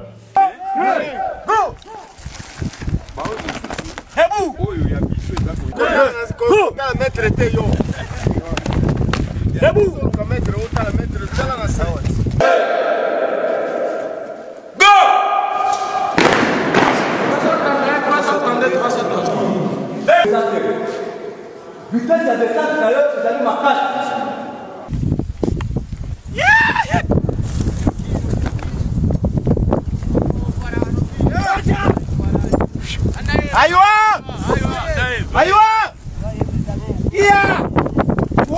224 cadres constituent les premiers bataillons de parachutistes commando utilisés à ce jour toutes les matières reçues durant les 18 mois à travers les différentes démonstrations qui prouvent qu'ils sont capables de franchir les caps.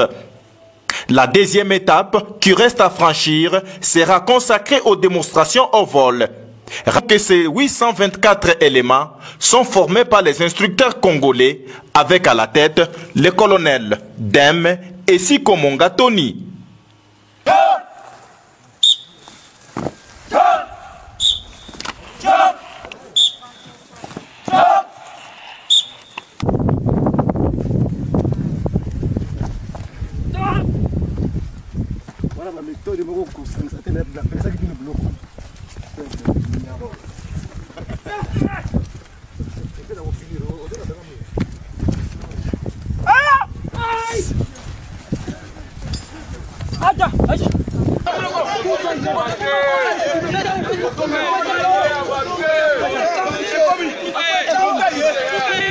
Le ministre de la Défense nationale a déjà mis en route la nouvelle diplomatie des défenses offensives dont il est l'auteur.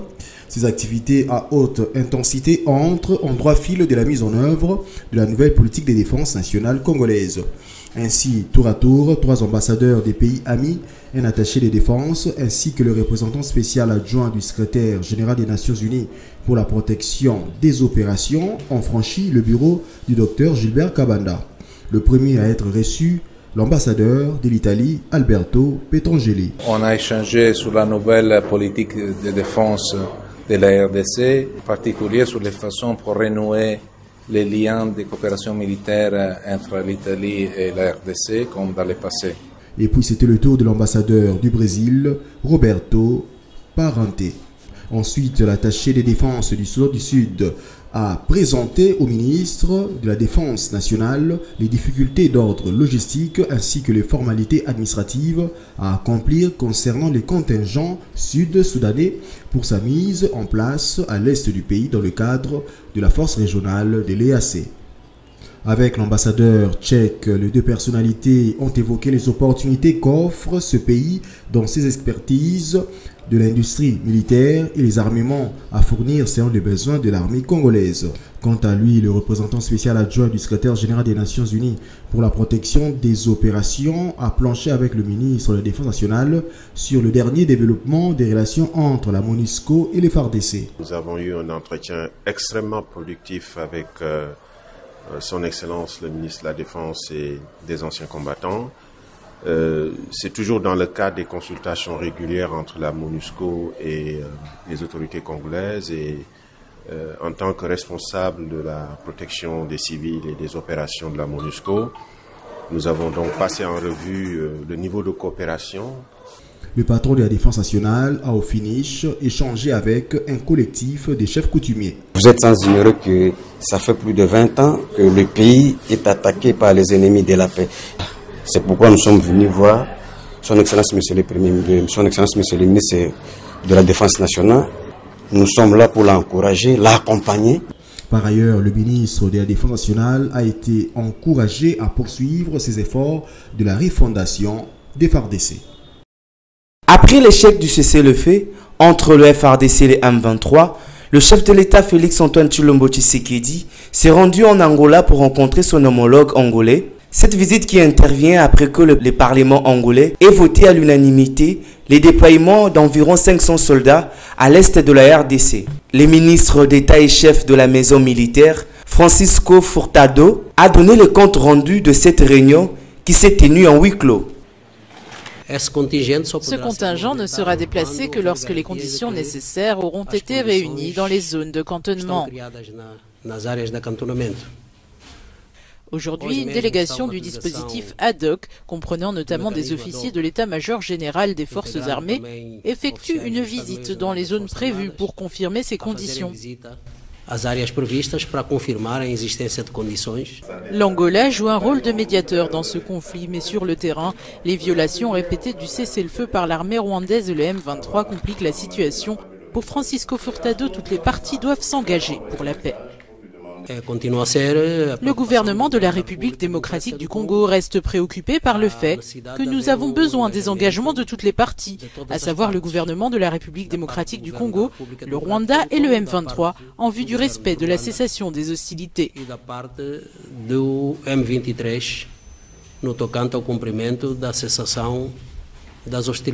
Signalons que la mission angolaise en RDC aura 12 mois pour vérifier les accusations d'agression qui empoisonne les relations entre Kinshasa et Kigali.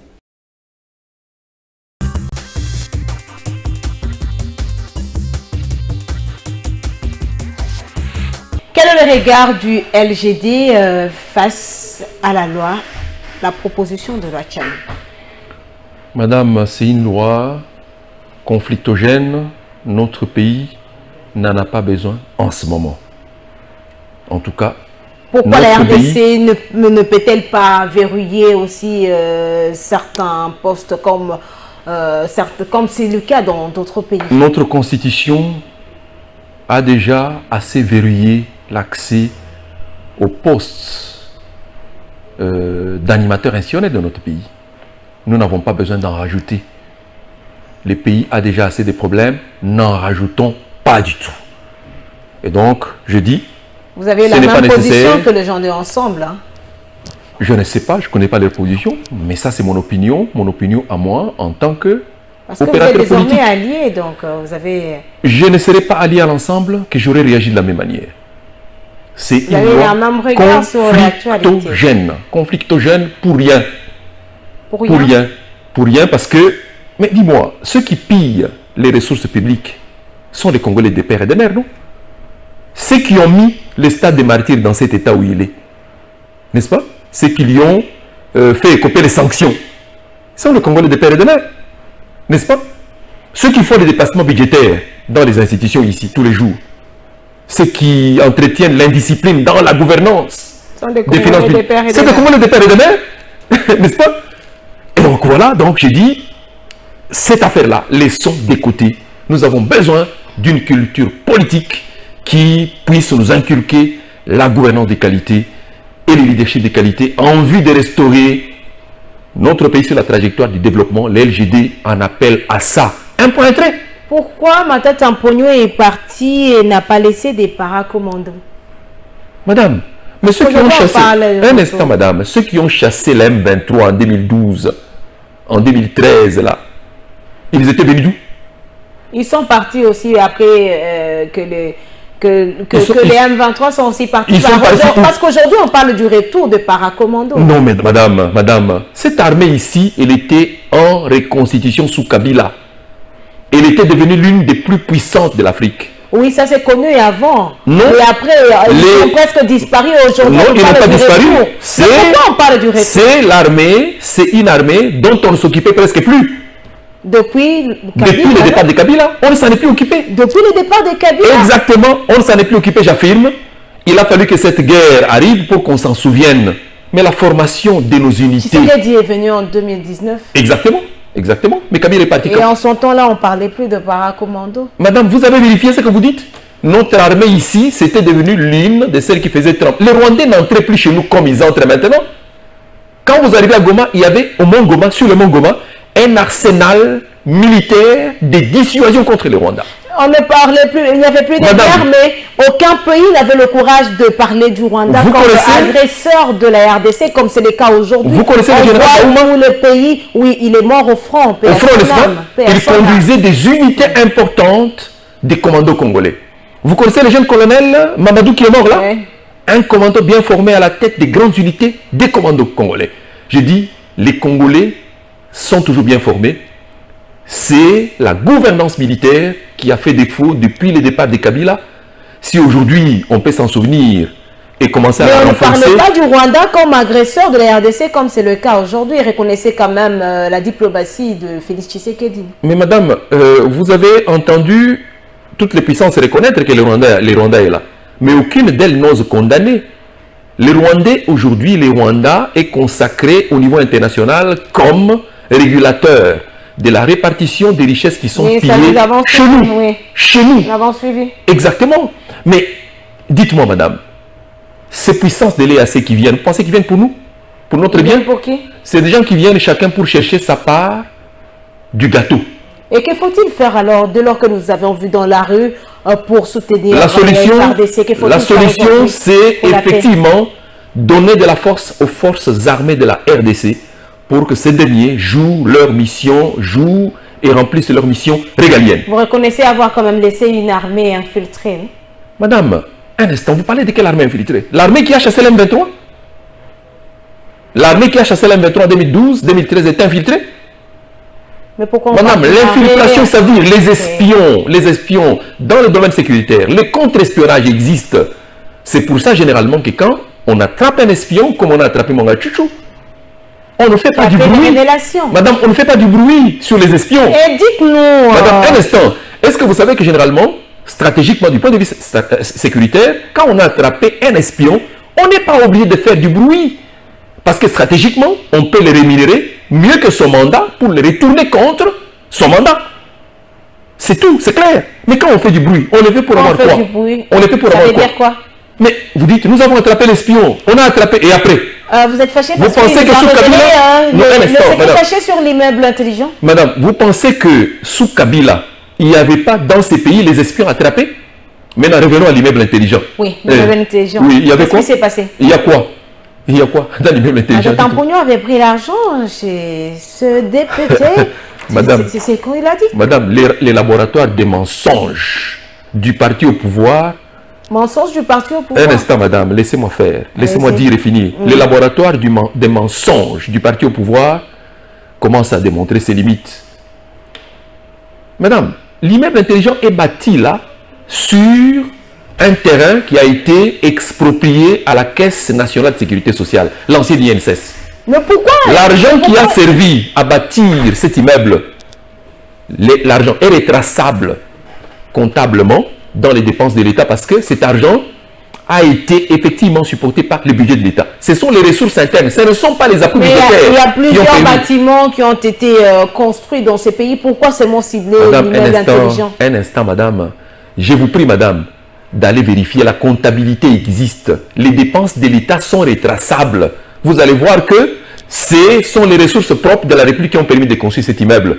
Honte à eux parce qu'ils n'ont rien fait du tout. Il n'y a pas que ça. En face, il y a une cité administrative, réhabilitée aussi, qui leur donne des bureaux. Et ils ont fait quoi? Honte à eux avec leur laboratoire de mensonges. Qu'ils arrêtent de tromper le peuple congolais. Dans tous les cas, le peuple connaît maintenant que leur mode opératoire, c'est d'abord le mensonge. Leur projet de société, c'est le mensonge. Ils n'ont qu'à bâtir un monument de mensonges. Bâtir aussi un immeuble qui ne serait pas appelé un immeuble intelligent, mais immeuble de mensonges.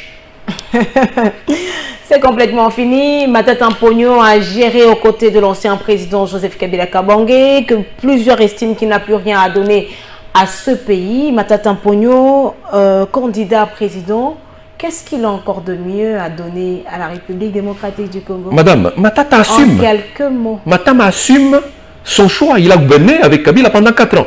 Il a un bilan qu'il assume. Il n'est pas comparable à ceux qui à tout moment cherchent le bouc émissaire. Vous avez échoué dans ceci, non, ça, c'est l'FCC. Ça, c'est les Covid. Ça, c'est... Mais ils finiront par attribuer, n'est-ce pas, leur contre-performance à leurs enfants. À leurs épouses. Madame, nous là, Matata assume son bilan. Il assume pleinement. C'est irresponsable. L'intérêt du peuple congolais. Mais Matata a défendu l'intérêt du peuple congolais pour avoir donné à ces pays les bus à bord desquels vos enfants vont à l'école. Franklin Chamala. Madame, les bus Transco. Vous avez vu d'autres? On a soustrait dans ces bus pour faire ce qu'on appelle Transacadémia. On en a. Vous voyez, on a pris dans les parcs automobiles des Transco. On a pris. Madame, vous voulez que je vous en dise plus? Franklin Chamala, c'est complètement fini pour ce numéro qui a eu le plaisir de vous recevoir. Adressez-vous à cette population qui est en train de vous regarder. Qu'est-ce que je vais dire d'autre? J'ai assez parlé. La population a entendu ce que j'ai dit. Je leur dis simplement de se souvenir et d'avoir à l'esprit que la politique économique elle a pour objectif le bien-être. Le peuple sait aujourd'hui que la politique économique des rentes du gouvernement actuel n'a pas pour objectif de procurer à ce peuple-là le bien-être. Parce que la politique économique poursuit deux objectifs. La stabilité des prix et la production des richesses. Avez-vous l'impression que notre gouvernement ici, à travers ses politiques, poursuit ses objectifs, la stabilité des prix? Parce que la surchauffe, c'est comme ça au quotidien. Ça flotte tous les jours. Les tourments sont là, les frémissements sont là au quotidien. Avez-vous l'impression que ce gouvernement investit dans la production des richesses? Non. Plutôt que d'investir dans la production des richesses, il se paye des salaires colossaux, des émoluments colossaux, des avantages colossaux au détriment de ce peuple. Honte à eux. Merci, honte à eux. Franklin Chamala. Honte à eux parce qu'ils ne font rien. Ils ne font rien. Ils pensent que ce peuple les emploie pour ne rien faire. Merci à vous, Franklin Chamala, secrétaire général du LGD. Leadership, la gouvernance pour le développement, parti cher à Augustin Matata Mponyo, ancien Premier ministre. Merci beaucoup à Congo Web pour l'invitation. Ça fait longtemps. Avec le plaisir de vous recevoir. Ça faisait longtemps que je n'avais plus été ici. Je reviendrai aussi souvent que vous le voudrez, madame. Je reviendrai pour dire à ce peuple quelle attitude il doit avoir aux prochaines élections. Surtout ne pas voter pour tous ces affameurs du peuple ici qui trompent le peuple d'abord alors qu'ils ne font rien du tout. Ils doivent voter pour qui alors? Mais madame, je vous ai dit que la stabilité des prix a un visage. Ce visage-là, c'est le visage de Matata Mapon et de Franklin Chamala. Vous avez bien défendu votre parti politique, le LGD. C'est de bonne guerre, c'est de bonne guerre. Merci d'avoir accepté notre invitation. Madame, Monsieur, je ne le cesserai de le dire, Info 7, un magazine de Congo Web Télévision, Info 7, votre magazine, Info 7, notre magazine. Merci de rester fidèle sur la chaîne Haute Définition et surtout, n'oubliez pas, la porte de Info 7 est ouverte à tout le monde et nous encourageons les femmes à venir participer à cette émission pour parler actualité de la semaine, actualité politique, parce qu'elles sont engagées dans la politique. Merci et je vous retrouve prochainement pour un nouveau numéro de notre rendez-vous de la semaine. Au revoir.